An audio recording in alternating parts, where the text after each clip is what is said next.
तारीख होती है 31 जुलाई। एक लड़की परेशान हाँफती हुई पुलिस स्टेशन में पहुंचती है और वहां जाकर जो पुलिस थाना प्रभारी होते उनसे कहती है कि वो अपने बहन की गुमशुदगी की रिपोर्ट लिखवाना है, क्योंकि उसकी बहन कल यानी 30 तारीख को अपने घर नहीं लौटी। वो हमेशा आ जाया करती थी, समय पर आ जाया करती थी। तो पुलिस वाले कहते हैं कि आप एक काम करो, इधर उधर पूछताछ करो, कहीं वो मिल जाए, अपने दोस्तों के साथ चली गई होगी। लेकिन वो लड़की कहती है कि हमने सब जगह तलाश कर ली, लेकिन उसका कोई अता पता नहीं है। तो इस पर वो पुलिस वाले उस लड़की की रिपोर्ट लिख लेते हैं, अपनी उसकी बहन की गुमशुदगी की रिपोर्ट लिखते हैं और फिर उसे उसकी बहन को ढूंढने की उसे पुलिस वाले तसल्ली देते हैं, आश्वासन देते हैं और पुलिस अपनी तफ्तीश में जुट जाती है। शायद मामले में थोड़ी बहुत शिथिलता थी। अब ऐसे करते करते लगभग 5 से 7 दिन यानी एक सप्ताह भर हो जाता है, लेकिन उससे गायब हुई लड़की जो 30 जुलाई को गायब हुई थी उसका कोई पता नहीं चलता। फिर तारीख आती है 8 अगस्त, यानी उससे गुमशुदगी की रिपोर्ट के जब वो लड़की गायब हुई थी उसके 9 दिन बाद पुलिस को सूचना मिलती है कि एक झाड़ियों के पीछे एक लाश पड़ी हुई है। वो लाश मानो लाश ने होकर एक कंकाल। तो उस पर कुछ ऐसा लगा हुआ था कि जैसे उस पर केमिकल का यूज करके उसे गलाया गया। तो पुलिस वहां पर पहुंचती है और पहुंचने के बाद उसका मौका मुआयना करती है और फिर उसे पोस्टमार्टम के लिए भेज देती है। उधर पुलिस उस लड़की और उस लड़की के घर वालों को फोन कर कहते हैं कि हमें एक लाश मिली, तो शायद तो आप आकर यहाँ पुष्टि कर लीजिए कि कहीं ये आपकी बहन की बेटी की लाश तो नहीं है या फिर किसी और की। तो उस लाश की पुष्टि करने के लिए वो लड़की और उसके घर वाले वहाँ पुलिस स्टेशन आते हैं, पोस्टमार्टम जहाँ होता है उस लड़की का, और वहाँ आकर देखते हैं तो कपड़ों से वो अपनी बहन की पहचान कर लेते हैं और पुलिस वालों को बताते हैं कि ये उनकी ही बहन है, ये उनकी ही बेटी है। तो पुलिस के लिए सवाल बन जाता है कि इस लड़की की हत्या किसने की और उसकी हत्या क्यों की थी इतनी बेरहमी से, और फिर उसको झाड़ियों में क्यों फेंका गया। इस प्रकार वो पुलिस आगे की तफ्तीश में जुट जाती है। तो दोस्तों ये कहानी है उत्तराखंड की।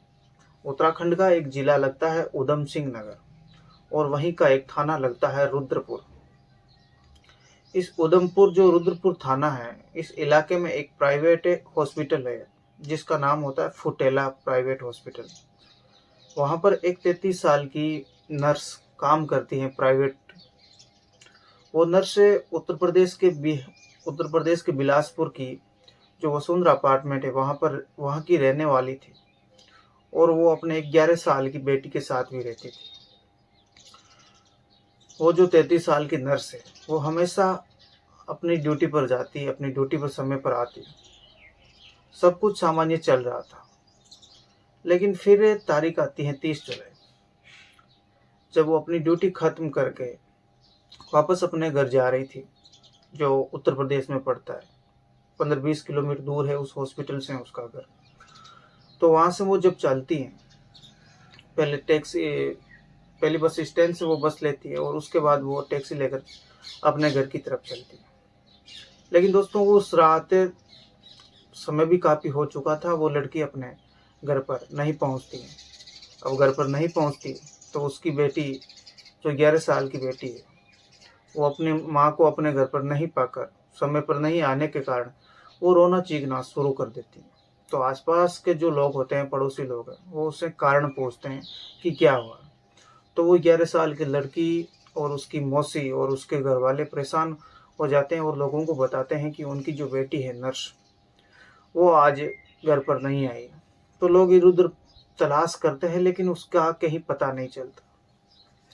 तो फिर थक हार कर सुबह के समय 31 जुलाई को उस जो बहन होती है उसकी, उसके परिवार वाले पुलिस के पास जाते हैं और वो शिकायत लिखवाते हैं कि उनकी बेटी 30 तारीख को घर की ओर रवाना हुई थी लेकिन घर पर नहीं पहुंचती। तो पुलिस अब उस गुमशुदा नर्स की तलाश शुरू कर देती है। शुरू में तो पुलिस इधर उधर देखती है कि कहीं मिल जाएगी, लेकिन पुलिस को वो नर्स नहीं मिलती, वो गुमशुदा नर्स नहीं मिलती। फिर पुलिस जहाँ से वो नर्स ड्यूटी करके अपने घर की ओर लौटती हैं।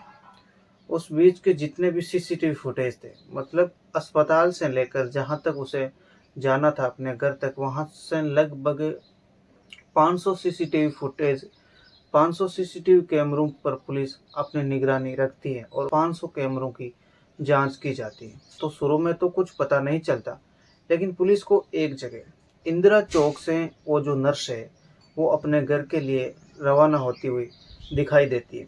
फिर आगे सुनसान एरिया आ जाता है जहाँ पुलिस को कुछ दिखाई नहीं देता।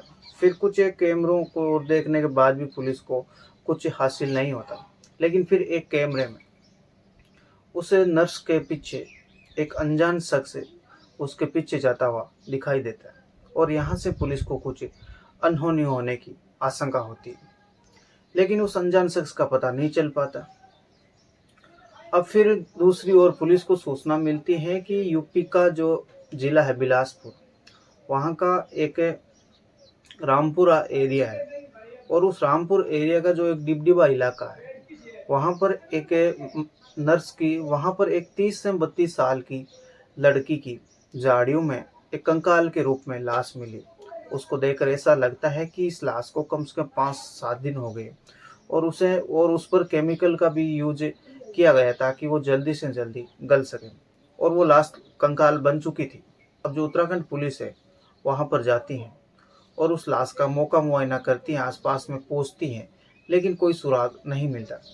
अब जो पुलिस है उस गुमशुदा नर्स के परिवार वालों उसकी बहन को कॉल करते हैं कि हमें एक लाश मिली है जो पूरी तरीके से कंकाल बन चुकी है, उसके शरीर पर नाम मात्र के कपड़े, हो सके तो आप आ जाइए, कहीं ये आपकी बहन और बेटी की तो लाश नहीं है। तो इस पर उस गुमशुदा नर्स के जो परिवार वाले वो उस जगह पर आते हैं और जब उस लाश को देखते हैं तो कपड़ों से पहचान जाते हैं कि ये उनकी बेटी की, उनकी लड़की की ही लाश है।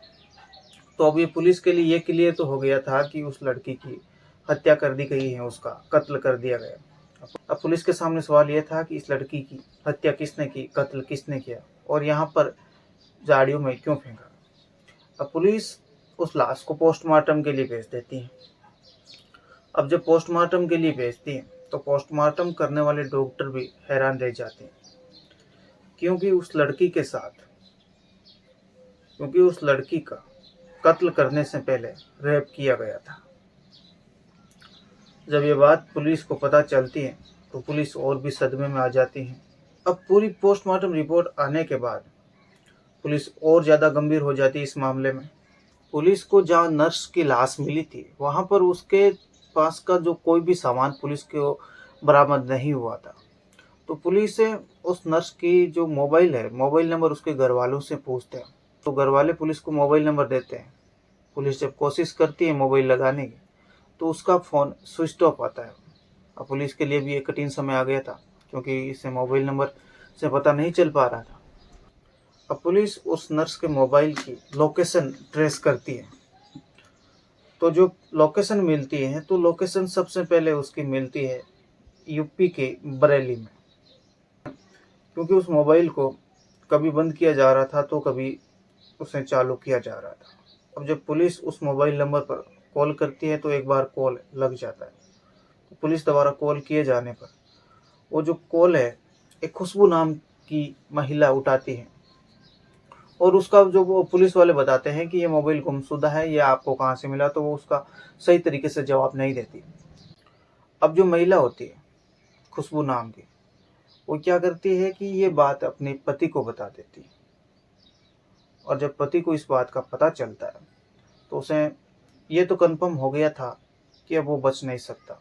अब जो खुशबू का पति है वो आनन फानन में यूपी को छोड़कर राजस्थान के जोधपुर में आ जाता है। पुलिस उसका लगातार पीछा कर रही थी, मोबाइल को सर्विलांस पर ले रखा था। तो फिर पुलिस को उसकी जो लोकेशन है वो राजस्थान के जोधपुर में मिलती है। तो अब जो उत्तराखंड पुलिस है, यूपी पुलिस है, वो राजस्थान पुलिस से कि जोधपुर पुलिस से वो संपर्क करती है और उसको चारों तरफ से घेरने की कोशिश की जा रही थी। और फिर मौका पाकर 14 अगस्त को पुलिस जोधपुर पहुंचती है। जोधपुर की जो बासनी पुलिस है, उस बासनी थाना इलाके में उस व्यक्ति को गिरफ्तार कर लिया जाता है। अब जो गिरफ्तार किया गया व्यक्ति है जोधपुर से लेकर उसे वापस देहरादून उत्तराखंड लाया जाता है और उससे पूछताछ की जाती है। अब जो गिरफ्तार व्यक्ति था उसने कबूल कर लिया कि उसने उस नर्स का कत्ल किया। अब जो वो व्यक्ति था जिसने ये जुर्म कबूल किया था 28 साल का था और उसका नाम धर्मेंद्र था। वो जो धर्मेंद्र कुमार है जो 28 साल का है वो यूपी का एक जिला लगता है बरेली, और उस बरेली के शाही थाना इलाके के तुरसापट्टी गांव का रहने वाला था। वो एक दिहाड़ी मजदूर था।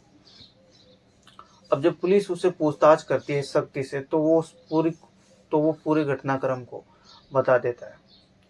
अब जो धर्मेंद्र है वो बताता है कि वो नर्स अपने हॉस्पिटल से निकली थी और निकलने के बाद ऑटो रिक्शा लेकर वहाँ से चल दी और फिर सुनसान इलाके में अपने जो एरिया है, अपने जो अपार्टमेंट है उसके पास जब उससे कुछ दूरी पर उतर जाती है ऑटो रिक्शा से, तो वो वहाँ पर खड़ा था। कातिल है वो बताता है कि उसका इरादा था कि वो उसके साथ लूटपाट करे। अब वो धीरे धीरे उसके साथ उसका पीछा करने लग जाता है और फिर अचानक उसके पास जाकर उसके पास जाकर वो झपटा मारता है। तो वो जो नर्स थी वो भी काफ़ी हट्टी कट्टी थी और उसे शरीर में मजबूत थी, तो उसका विरोध करती है। तो वो जो लड़का होता है जो 28 साल का धर्मेंद्र, वो उस महिला को, जो महिला नर्स है उसको सड़क पर पटक देता है और जिससे उसके सिर पर कुछ चोटें आ जाती हैं। अब वो जो धर्मेंद्र है, अब धर्मेंद्र उस नर्स को सड़क पर घसीट कर पास के एक सुनसान एरिया में ले जाता है झाड़ियों के पीछे, और वहां जाकर उसकी नीयत बदल जाती है। तो उसके साथ मारपीट करता है और मारपीट करने के बाद वो उसके साथ निर्दयता पूर्वक बलात्कार करता है और वो महिला नर्स जो चीखती रहती है लेकिन उसकी आवाज़ वो दबा देता है। अब जब उस महिला नर्स का बलात्कार करके उसका मन भर जाता है तो वो सोचता है कि इसने मेरा चेहरा तो देख लिया और कल मेरा बंडा फोड़ देगी। तो उसने उस महिला नर्स का जो स्कार्फ होता है, चुन्नी होती है, उसे वो उसका गला घोंट देता है और गला घोंटने के बाद फिर उस पर वो पत्थर से वार भी करता है और उसका सर पूरी तरीके से कुचल देता है, जिससे उसकी लगभग शिनाख्त होनी भी मुश्किल हो गई थी। अब वो धर्मेंद्र उस महिला नर्स के पास जो मौजूद था, उसका फ़ोन था, उसके पास कुछ रुपए थे, मतलब 30,000 रुपये थे या फिर 3,000 रुपये बताए जाते, वो सब कुछ वहाँ से ले जाता है और वहाँ फरार हो जाता है। धर्मेंद्र को कबूल करता है कि उसने ये सब कुछ नशे में किया था। अब पुलिस उसे गिरफ्तार कर लेती है और उसे कोर्ट में भेज देती है। तो दोस्तों, ये थी उत्तराखंड के महिला नर्स की बेरहमी से कत्ल करने की और उसके साथ रेप करने की एक कहानी। अब ये कहानी और कोलकाता की कहानी में कुछ ज़्यादा फर्क नहीं। वहाँ भी एक ट्रेनी लेडी डॉक्टर का रेप करने के बाद कत्ल कर दिया जाता है और यहाँ उत्तराखंड में भी एक नर्स का कत्ल कर दिया जाता है। इन दो घटनाओं ने जिन्होंने पूरे देश को हिलाकर रख दिया, हमारे सिस्टम को हिलाकर रख दिया, इसने ये बात तो तय कर दी कि अपराधियों में कानून का भय नहीं। वो जब चाहे अपने देश की बेटियों के साथ बलात्कार करते हैं और करते रहेंगे जब तक बढ़िया कानून नहीं बनेंगे, उनके खिलाफ सख्त कानून नहीं बनाए जाएंगे। लेकिन कानून कौन बनाए? कानून बनाने वालों के जो नेता लोग हैं वो खुद भी रेप के मामलों में फंसे हुए नजर आ जाते हैं। वो अलग बात है कि वो बच जाते हैं। तो दोस्तों, ये जो लड़ाई है महिलाओं के प्रति हो रहे अत्याचारों के खिलाफ, ये रुकनी तो नहीं चाहिए, लेकिन ज़्यादा दिनों तक चलेगी नहीं, क्योंकि एक जगह आकर ये सब कुछ रुक जाएगा और फिर वही शुरू होगा जब तक कोई ठोस कदम नहीं उठाता। इस कहानी को सुनाने का उद्देश्य किसी का दिल दुखाना नहीं है, किसी की भावनाओं को आहत करना, परेशान करना नहीं है, बल्कि आपको और समाज को सावधान और सचेत करना है। जय हिंद, वंदे मातरम।